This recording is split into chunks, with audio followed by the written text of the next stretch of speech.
In 3, 2, 1, go. I'll be narrating my full-on experience during my NYSC service year. I had a baby! But I did not go inside the prison. Me, I already knew that he wasn't going to pick me. I don't have the money for that. Are you guys seeing the vision?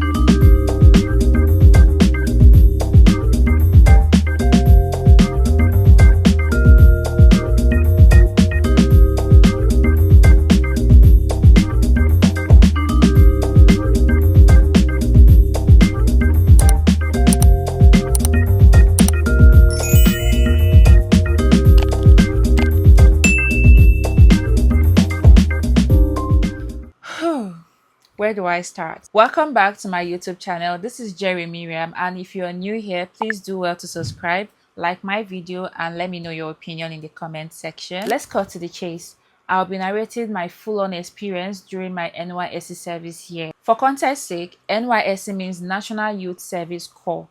It is a mandatory one-year program for Nigerian graduates below 30 that is usually done to promote national unity and as well as give us some level of work experience. You have to be below 30 for you to be eligible to serve the country. These are terms commonly associated with the NYSC. We have the orientation camp, we have the PPA, which is your primary place of assignment, we have the CDS, which is the community development service, we have your monthly allowance, and then we have the passing out parade. The orientation camp is basically the period you stay in camp to get I think some sort of training. That is 3 weeks in camp. After that, you're going to be posted to your primary place of assignment, which is where you'll be for the rest of your service year. You'll be working and you'll be getting paid either by the PPA or usually by the government as well. Then we have the CDS, which is your community development service. This is usually a personal project or a group project because you're going to be assigned a team of people with common interests. Then you guys will have to work on a project, maybe go for outreach. You're just going to help some local communities. That's just you doing community development service, literally. Then there's your monthly allowance. During my NYSC service year, I was paid 77,000 in naira monthly. Now we also have the personal parade. Personal parade is the event, like the stage where you conclude your NYSC program and then you get your certificate. January 2025, I was in Aba, Abia State when I got the update that the NYSC portal was open for registration. That was for 2024 batch C2. Yeah, that was when I started my registration. But unfortunately for me, the first day that the portal was open, there was a lot of people at the center. I think we were at Abia State Polytechnic, and there were a lot of people who wanted to register at the same time as myself and a few friends that I came with. And we were not successful because there was a lot of network glitch. So we couldn't register that very day. I think we registered on like the second or third day. I think I registered on the second day. Then my friend registered on the third day.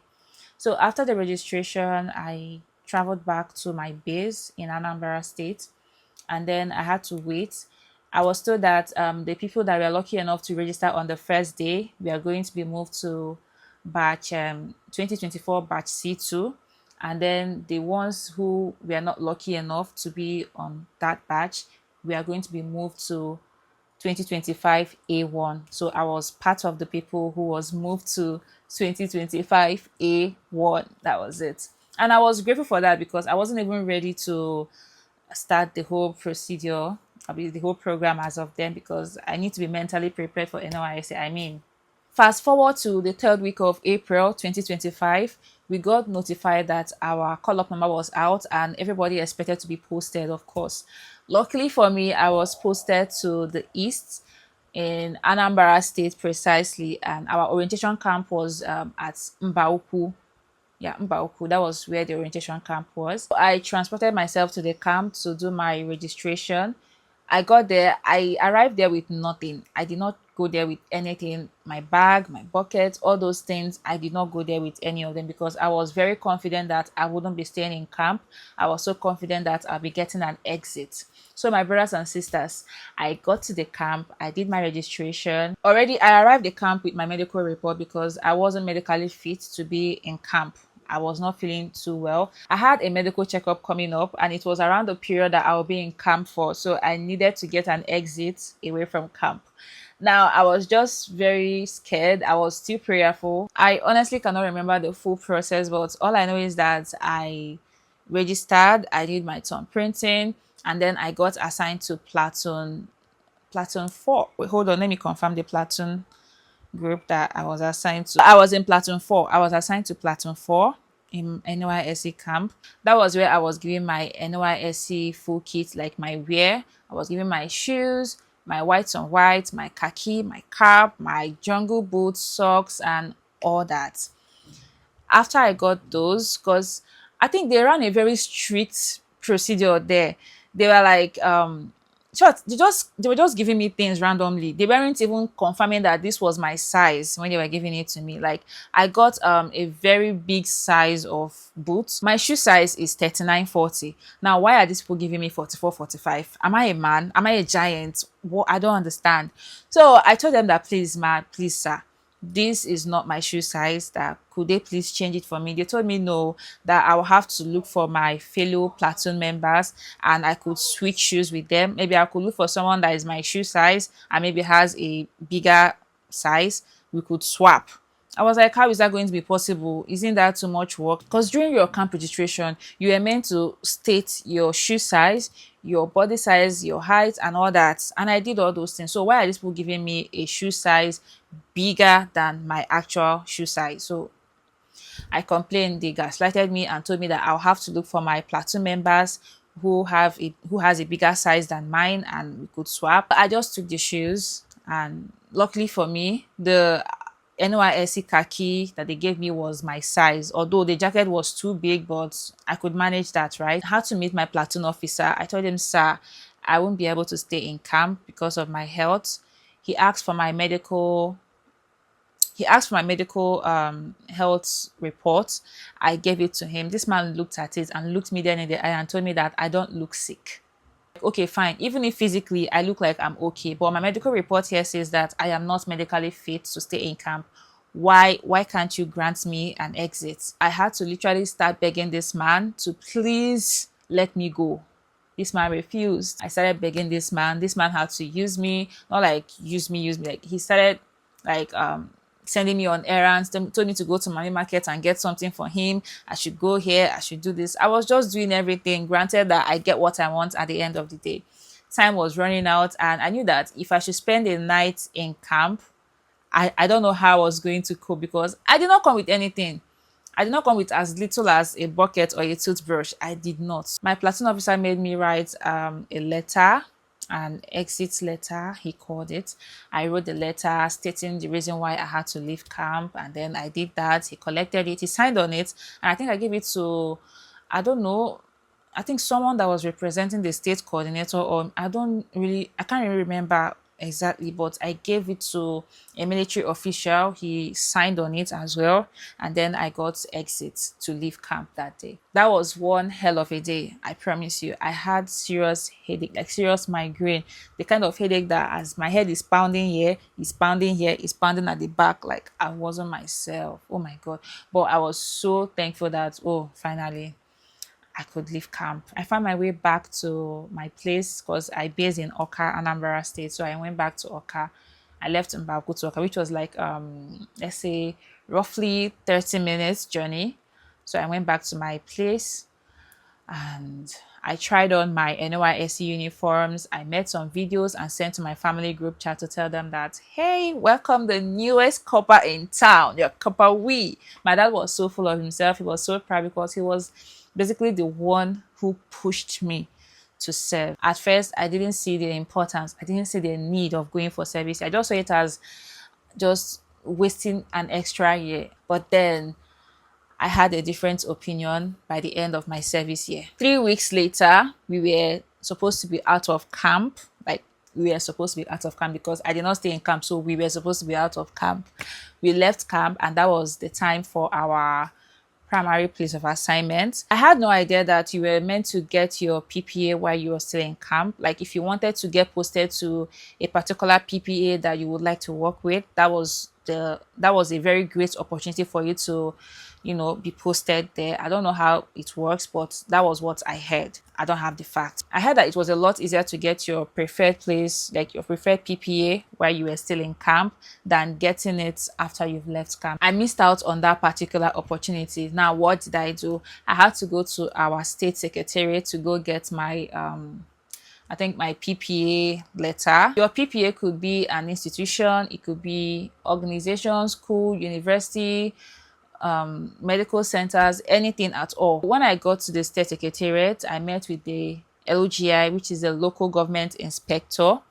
I met with him. He gave me my PPA letter. And guess what, guys? I was posted to a primary secondary school in one village like that. I was like, oh my God, me teach. Number one, I don't know how to teach. Number two, I don't think I have the patience or what it takes to be a teacher. Number three, what I want to teach those children? Please don't get me wrong. It doesn't mean that if I don't actually, if I'm not open to learning how to teach, I wouldn't be good at what I do. But come on, I mean, I have little to no experience of teaching. So, and I'm this kind of person that I'm always stage frightened. So because I would have loved to work at a research center or all these medical laboratory centers, because that would have matched with my course of study, like my discipline.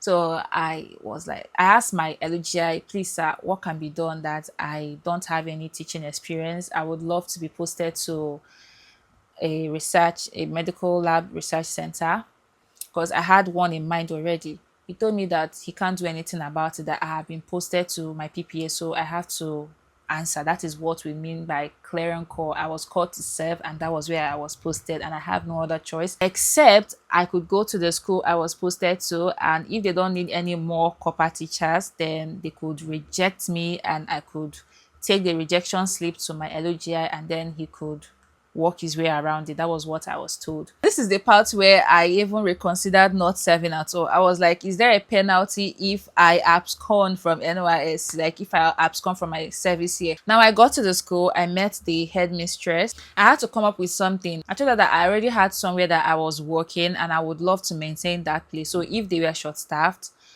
that I would understand, but if not, then please kindly reject me so I could go to the organization that I was already working at. So this headmistress told me that, oh, actually that they needed teachers, but I would have to speak with the proprietress or the proprietor so that I could speak one-on-one with them and we could reach a common agreement.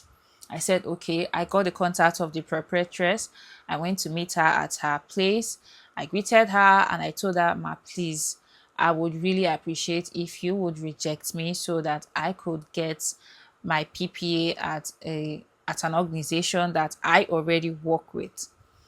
The lady looked at me and told me that no, it is not going to be possible because they needed teachers, especially copper teachers. This is where it got tricky. These people were like giving two options. Either they pay you and you sort your accommodation, or they give you accommodation and they don't pay you, because already the federal government was meant to pay coppers, right? Then wherever you were posted to, they could decide to pay you or maybe give you a little something that can serve as pocket money. The lady told me that the only way she could reject me is if and only if I could get a fellow corps member who would come in place of me, and then she could reject me and the corps member can take my place in the school. I told her that it's going to be quite difficult, especially considering the fact that I do not know any other corps member. I barely make friends. So where do I want to start looking for a fellow corps member that was willing to accept such terms where it's either they give you an accommodation and no payment at all, or they pay you and you just sort your accommodation yourself. So I told her, okay, that she could give me some time so that I see what I can do about that. After several back and forths, and I was running out of time. I think we were given like 2 weeks extra for us to like 2 weeks break to settle in, and we could fully resume work at our respective PPAs. When it was like 5 days to the deadline, come and see me running around. I went to this woman, I begged, I knelt down, I told her, ma, please, can you please reject me? Imagine I dey beg person, make person reject me. Oh my god. After all said and done, she finally accepted to reject me. She rejected me like the very day of the deadline. You could imagine, as if, let me not call her a witch, but she was a sweetheart at that point. Like she was my savior, literally there. So immediately she rejected me. I had to take the rejection slip to my LGI, of which she acknowledged. And that particular day, I had to run to the organization that I already had in mind to work with. When I went there, I had to get a letter. I think they call it letter of recommendation or something. I don't know, but the director of the firm had to write a letter soliciting for me, like asking for me as a core member to come work at their organization. So that was how he did it. He wrote the letter. I took the letter back to my LGI so he could consider it. My LGI approved, and my PPA automatically changed on my dashboard to the organization. Like it changed from the school to the organization. I had to get the, what was it called, the PPA letter, and I had to take it back to the director, which I did so that he could sign on it. And then I think I made photocopies. Then I had to rush back to the local government area where I had to get documented. They call it documentation. Yeah. After the documentation was complete, it was time for me to get assigned to a CDS group. So I had to go meet my LGI, but because everything was happening in a day, he was not around. So I was told to meet him the following week, because that was like on a Friday, if I'm not mistaken. So I had to meet him like next week. Till he beckoned on me. When I entered his office, he took my phone and he added me to the general group chat, and then he asked me my discipline, that is my course of study. I told him. He now had to assign me to the medical and health CDS group. Without your CDS attendance, you will not be getting cleared. And the worst part of it is that they took it really seriously. It was such a strict program. Like, oh my god, if you missed a day, if you missed a week, you'll be penalized, one, and this man will not clear you. Some people even missed their clearance for a month, 2 months safe, because of CDS wahala. So I knew better not to skip the CDS days, which was on Fridays, by the way. And it's just like an hour or two something. It's not going to take the whole day. So I was up for it. When we first started our CDS, we were quite a number of people. Like we were much. As time progresses, I noticed that the number of people that were attending reduced. And I was like, is it that they are not taking this CDS seriously anymore? But because I just don't want to get on anybody's bad side, especially the LGI, because that man has already marked me that he was kind of saying that I'm a troublesome person because of the wahala I gave him when I was like, I needed this school to reject me, and all those kind of things. So I just wanted to be on my best behavior. I didn't want any attention to be on me at all. So yeah, I never missed my CDS. The few times I missed, I took permission. Not just permission, I had to put it in writing to my CDS president. In a month, we had like 3 CDS, because the first week of every month was our clearance. Do you understand? So that clearance week, there is no CDS. Now, the remaining 3 weeks of the month, you are expected to go for your CDS once in a week. My clearance is yet another roller coaster, because oh my god, why is my thing always different? I don't know why my case, like when it comes to me, I'm not just lucky with getting away with things. I don't know why. It has been like that since I was a kid. When maybe if we are like two and we committed a crime, the other person could get away with it, but I will not get away with it. I don't know. It's just, I don't know if it's in my nature, or if I should say that it's just how, it's just what it is, honestly. So I just try my possible best not to be in any kind of trouble, because I know that I would always be used as an example. First 10 days of every month is our clearance. So you either get cleared on day 1, day 2, day 3. Just make sure you get cleared on the first 10 days of the month. If not, you'll miss your clearance for that month, and you'll be, I think you'll be penalized. You'll have to redo it again next month, or you'll be getting an extra month. But I never missed, so I can't really tell what the penalty is all about. We used to like stand in line according to our CDS groups. That was how we were cleared. I don't know for other states, but the way we were cleared, we had to stand in line according to our CDS groups. Medical and health CDS are usually the first group to be cleared during clearance. So, but then they usually clear pregnant and nursing moms first, and that was when I wished so bad that I was a married nursing mother. You don't have to worry about anything. You won't even stress too much. You could even get leave, so if you won't even be short from camp, you won't even stay in camp. So that is one of the perks of being a married youth corper or being a pregnant nursing mother. And that was a point I reached that I had a baby. Oh my god. Then, oh my god, people with special needs. I call them people with special, because you're not supposed to call them disabled or handicapped. You call them people with special needs. Mostly the blind. I mostly saw the blind people, and it really touched me. One of the things that I loved most about that is the fact that the fellow coppers, they usually help the people with special needs to, to like direct them where to walk, so they don't fall, or they don't fall off the stairs, they don't hit a bump, or they don't bump into somebody else. That was such a lovely experience. I helped one of them, and I'm proud. Each CDS day, I always try to make a video of myself. I felt like I'm a pretty girl, I'm a pretty babe. You can't tell me nothing. I'm very confident in my body. I love myself so much. I was so obsessed. I'm still very much obsessed with myself, by the way. So I always make videos, and initially I had no idea that I will be starting YouTube anytime soon. So I kind of recorded myself. I didn't vlog to post on YouTube, so I was using the portrait mode to record myself. I wasn't really using the landscape, you get what I mean.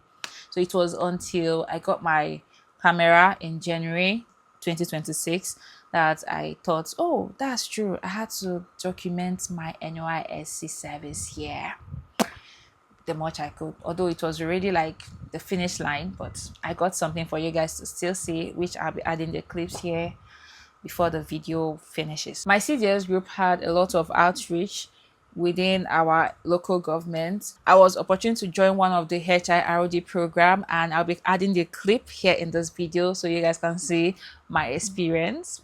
The outreach we did at the motherless babies home, when we got there on a weekday, which was supposedly the time of the day when the babies there were supposed to be at school. So we didn't get to meet them, but we dropped our gifts, and the little ones who hasn't started school yet were around to pray for us. They welcomed us, and we were so thankful. We took some pictures as proof for our LGI that we did go to an outreach. I think the next outreach was like the prison, but I did not go inside the prison. I was there for the outreach. We convened at the local government area where we took a group picture. Then after that, they had to select a few. I think they gave a minimum, like a limit of people that are meant to go to prison. You don't just go in group.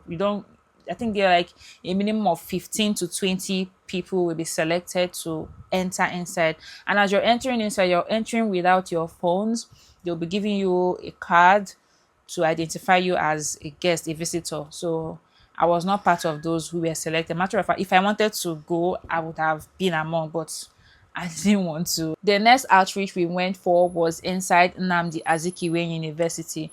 This was like probably one of my best outreach. I was so thrilled to be there because I graduated from the Nnamdi Azikiwe University, Oka, Anambra State. The one I got there, it was so nostalgic to me. I felt different waves of emotions. I was like, wow, memories here and there. It's funny how life happens. Once you graduate, everybody just go about their life. Everybody moves on. Everybody leaves school, get to face full adult life. I had this flashbacks of when my friends and I would trek from school gate to Science Village. No wonder I never added weight when I was in school. We carried these banners, flyers. I had this cardboard paper that was written something on it. I think early care saves life. Yeah, I can remember vividly. So I carried that. We changed into our outfits. I was wearing this blue top for the health initiative program we were doing inside school.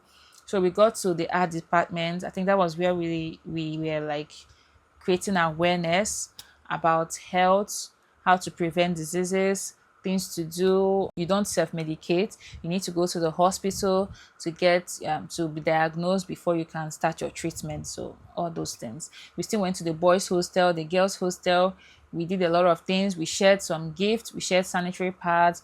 We gave out condoms, which is a form of contraceptive, by the way. We we gave health talks. We also gave free medical care to the students at the hostel. That was like a really fun experience for me. I really enjoyed that day, although the sun was blazing hot. Oh my god, it wasn't funny, but it was fun. How could I forget? There is this other time we convened at the Ekweme Square, Alex Ekweme Square, where we met our DG, that's the Director General of NYSC. Oh my god, that man is so handsome. Kai. And I heard he's married, so I don't need to crush on him, please. But he was really handsome. And you see the way girls were clamoring for him. Hey, they were like, boy, DG. If they had the chance, they would have torn him apart. Like they wanted to like live under his skin. I was bewildered. I was like, yee, ugly name ever. But Shasha, I had to maintain aura, I had to maintain steeze. Not like if I was given the opportunity to like take pictures with him or even hug him, I wouldn't have done that. But I had to keep my cool as a fly girl that I am. You get what I mean? The DJ is a very friendly person.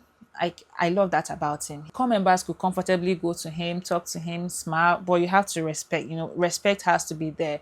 But he was that approachable. That's the word. We had a briefing with the DG. I think he encouraged us ahead of, was it the election? I think there was an Anambra election coming up. Yes, that was why he came, to sensitize us, to like give us some briefing on what to do, things to expect and all that. So after that, he left. Some people took pictures with him. I really wish I did take a picture with him, but there were so many people who wanted to take pictures with him at the same time. So I'm just this kind of person that if a lot of people are going for it, I don't give in to peer pressure. I like to like be on my own, except maybe I get the chance to. But if I don't get a chance to, why would I force my way to get that? That is my kind of person. Oh yes, that particular day we were supposed to do our clearance. My LUGI is stressed. Oh my god, that day this man made us to come. We arrived very early. I think we got there at like around 9, 8, 9. This man promised us that he was going to clear us once we arrived there. We got there. I think the event started around 3 in the afternoon. And there were no souvenirs, no gift. Oh, but no problem, Sha. We are coppers under the rain and in the sun. We are supposed to be serving. No wala. He was just randomly picking people. Me, I already knew that he wasn't going to pick me, but I still sat down there hoping that he's going to pick me. Like this was pick me, pick me, pick me. He didn't pick me. He picked other people. Like he would pick someone that is directly in front of me or at the back of me, my side, my left. You understand? I felt bad, but I didn't really let it get to me. So we stayed there. We were waiting for this man to clear us. This man told us to wait. We should sit down and wait. Do you know that I got home that day around 8:30, if not 9 p.m.? Because this man made us, he was like stalling us, trying to give us false hopes that he was going to clear us. I mean, I was like, oh, instead of wasting transport coming back some other time, why not he clear us today and everybody can just be on their way? This man was just giving us false, telling us to wait, he's coming, but he didn't clear us. It was not just me. We are like up to 20 something, like 20, 25, like 20 people to 25 people were there.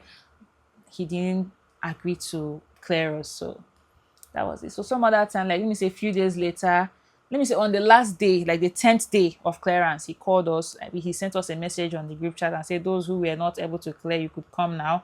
So we had to go to the local government. That was when we went to, and we finally got cleared. Honestly, I swore for that man in my heart. January 2026, I got my Osmo Pocket 3 DJI camera for vlogging. And that was when I knew that, oh, girl, you needed to document the rest of your service here, even though I did not start on time, but it was still something. The HIROD program that I told you guys I attended once. Let me tell you guys a little backstory about it. So the day of the HIR, because this HIR used to come like impromptu. They don't like inform you prior to the day. They can just wake up one night or one evening like that. Elijah will just type a message and be like, you guys should convene, that kind of thing. So we were told to convene at the LG, like the local government area, so that they could pick the medical professionals that will be going to the place. I had this gut feeling that Elijah is going to pick me. He's going to tell me to join these people. They told us to arrive there by 9, but I intentionally went late. Tell me why. When I arrived there, that was like when the bus were almost about to leave. My Elijah spotted me and told me, oh, so because I knew that I did not study a professional course, I wasn't going to be following them. That's why I came late, so that I wouldn't join them. I would just come and write my name on the attendance and then I will up and leave. I told him, no, sir, that's not true. He said, that's not true. I said, bam, Usula. He now told me that I must join those people. Do you know that he had to tell one of the core members that is already inside the bus to step down so that I could replace? As I'm telling you, that man bless so now Obanji they do. I majestically walked into the bus. After all, I was like, let me get an experience of what this is like. And I was ready. Just that I did not go with my Osmo Pocket camera, but I could use my iPhone to vlog. I was like, oh wow. After all, I started vlogging on YouTube, so I could as well vlog, make memories, and see what this is about. So I entered. I sat down very comfortably. Like the way I catwalk there, he's shocked. You know, believe in I. It is Amici. That was the rural area we went to. It was a village, and we got there. We met mostly old people who needed medical care, and we attended to them. There was a lot of briefing. I studied microbiology, so I could pass as a laboratory assistant. So that was basically the job that I thought that I would be doing. I could help run some tests. I could assist the medical lab scientists to run some tests and all that. That was what I expected to be doing. But then they gave me, they said I should join the pharmaceutical department. Please, oh, I did not administer any drugs, neither did I prescribe any drugs to the patients. What I did was just assisting. I assisted the patients. What I majorly even did was translate Igbo to English, because my colleagues, the pharmaceutical department that I was helping out, most of them are like Yoruba, Hausa, and they do not understand Igbo, neither do they speak Igbo. So I was like their interpreter at that point. And I also helped make the patients comfortable. At least when they hear me speak Igbo and I understand Igbo, they incline more to me and be like, oh, ne, maka biko waya na koto se me misi na wa monka ne me doctor si anye monka. You understand that kind of thing? That was what I was doing basically. So I helped the older ladies, older men, children. That job is not easy. So no job is actually easy, but you see people that are working in health sector, honestly, they deserve their cap, like their crown, whatever salute you want to give them. They really deserve it. It's not easy. So while on our way going back, the officials or the people that were in charge that carried us to the place, they shared money. I think they shared like 3,000, and they said that they gave us money to share. So I received 3,000 naira. They also said we should write our name, our PPA, that's the place we are working at as corpers, and we should also write our account number that they might credit us, or they will still call us some other time for our assistance.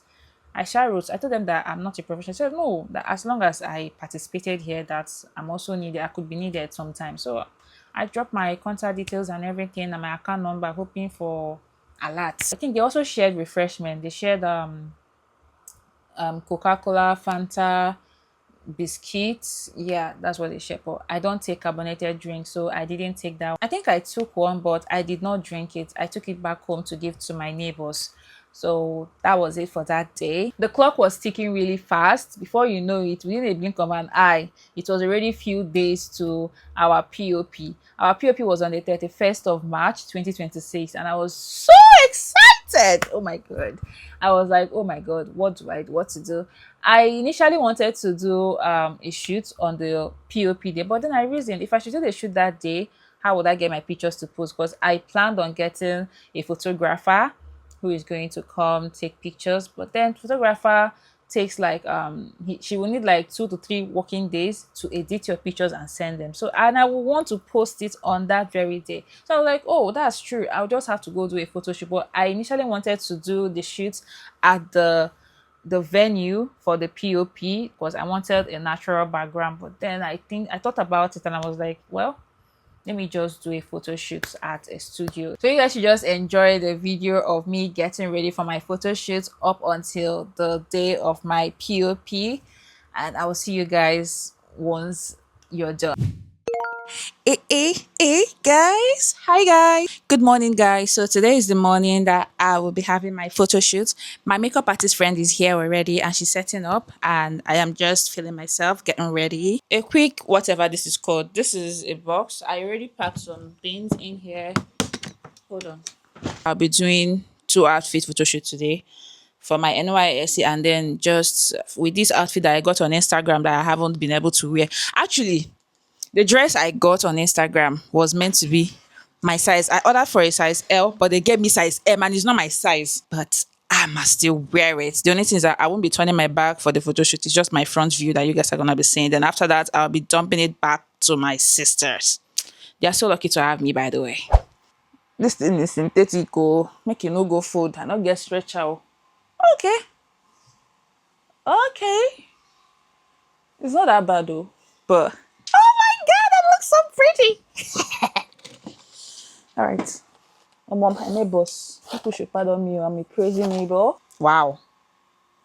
This hair is fine though for a synthetic. When I was about buying this frontal unit, I was also looking for a bundle, human hair bundle actually to go for, but they were all on the high side. And not like I couldn't buy it outrightly, but I just thought that what is the point of wasting that amount of money to buy it? It's not waste too, but let me confess, I don't have the money for that. But then while exploring being a baddie on a budget, I kind of thought the guy that installed my frontal the last time, I messaged him. I was like, please, do you know where I could get ponytail unit? He was like, yeah, I know a few places I can get it. And you know, all these people just go to the local market, local store, anywhere, you can just get this unit. He said yes, he's going to be going there soon and he will get the price for me. I said, okay, no problem. Me, I was just ready to pay any amount. I told him it mustn't be human hair. I could go for human hair blend or synthetic. So I just let him know that, oh, I want the cheapest option, okay? It's just for a shoot. Then he sent me this. He sent me the image on WhatsApp actually. It's a packet hair. All these packet hairs that they used to sell back then as bone straight, now that they will remove from packet and they will start selling it to you as bonds and say it's bone straight. That's what I got. And it's actually very nice. It's just, after this photo shoot, I might still install it next time. But you see this particular hairstyle, I swear to God, these people wanted to bore my head with their hot comb. I was just shouting, things we do to be a baddie. On a budget. He said it's fine. I was even thinking that it's going to tangle, that I won't straight. But it's fine. This is what they call silky straight. Come on, buy ya. Oh, bone straight, bone straight, bone straight. Ooh. Nah. Are you guys seeing the vision? This is my face before my makeup.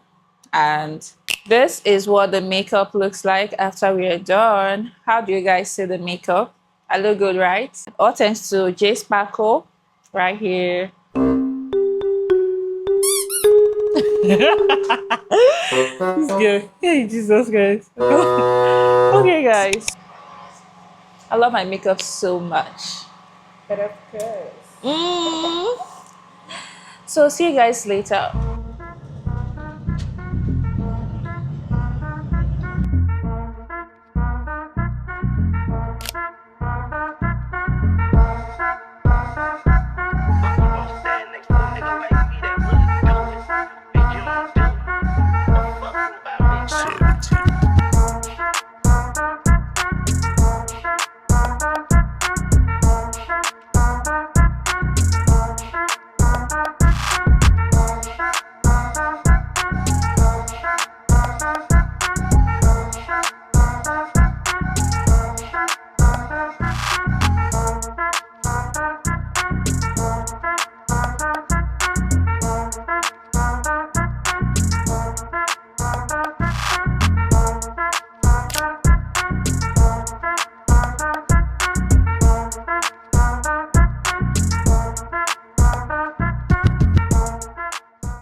Before I conclude this video, I would like to say a little something about NYSC program. You might think that it is not important or it has no benefit to you as a person, but it actually does. It helps with character development. For me, I got to see a different side of life that I never thought that I would experience. The few times I went to work, I learned a few things. Although when I started going to work, I never vlogged, I was just there. It helps to equip you with the right work experience. For those of you who could be going for 9 to 5, it's going to help you get the experience that you need, how to interact with your colleagues. You get to impact on people's lives. For example, if you're working in the medical sector, you get to help people who are in need, people who do not have medications easily accessible to them. You get to reach out to them, you get to help them. If there is one thing I would miss about being a corps member, is the fact that I don't get stopped at checkpoints by police. Once they see that my uniform, they see that my cap, they see my badge, like my ID card, they always throw a salute from people like copper. The only thing that I feel that needs to be taken into consideration is security wise.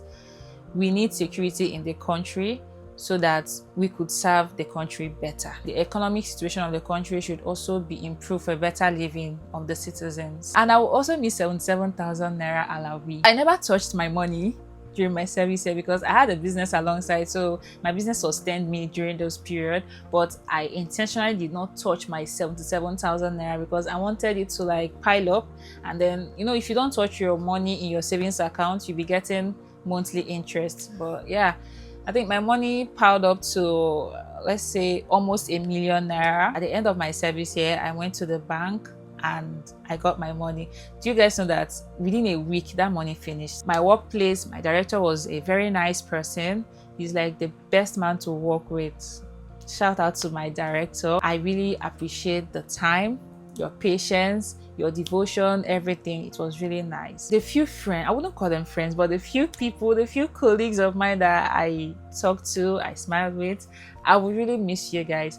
Especially I would miss what was that his name? Rastomus Razak, our ex-CDS president, and I will also miss Shuaib, our current, my current CDS president before my NYSC program like ended. I think he was in my batch. Yeah, so we like passed out together. I really miss them so much, and wherever life takes us, I hope that everybody is doing well. And to my subscribers, I do hope you enjoyed this video, and I will see you guys on the next one. Please, if you're new here watching this and you haven't subscribed to my channel yet, I am begging you to do me the favor. Please subscribe to my account, and please like this video and let me know what you think about my video. So thank you, and see you guys on my next video. Bye.